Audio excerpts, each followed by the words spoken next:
Méditation du 15 décembre. Tu récoltes ce que tu sèmes. Ne vous y trompez pas, on ne se moque pas de Dieu. Ce qu'un homme aura semé, il le moissonnera aussi. Galates 6, verset 7. Elle arriva en ville, s'efforçant de suivre le dessein de Dieu pour sa vie. Elle désirait étudier à l'université adventiste de la région et y trouver son avenir. Une famille lui proposa généreusement une chambre dans son humble demeure et elle accepta avec plaisir. Comme c'était une famille pauvre, elle décida de partager avec eux les coupons alimentaires qu'elle recevait chaque mois d'un organisme gouvernemental.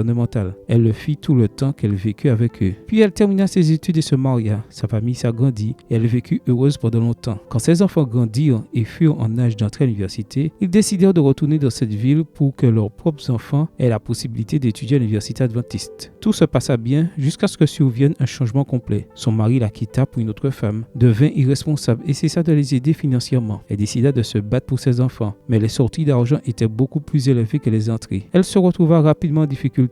Elle ne fut plus en mesure de régler les frais de l'appartement, dut réduire considérablement les dépenses alimentaires et dans de nombreux autres domaines. Un jour, il n'y eut plus de nourriture à la maison et pensait que ses enfants rentreraient de l'école et ne trouveraient rien à manger, l'angoissait. Elle pria Dieu pour lui dire qu'elle avait confiance en sa miséricorde. Après qu'elle ait terminé de prier, elle entendit la sonnette de la maison et alla ouvrir. C'était la fille de la famille qu'elle avait aidée avec ses coupons quand elle était étudiante. À présent, épouse d'un pasteur, elle était là pour lui apporter de la nourriture, suffisamment pour plusieurs semaines. Elle voulait la remercier pour sa générosité passée. Grâce à son dur labeur et à la récolte de ce qu'elle avait semé dans le passé, ses enfants ont pu terminer leur scolarité. Peut-être pas aujourd'hui, ni demain, mais tôt ou tard. Nous récoltons tout ce que nous avons semé aujourd'hui.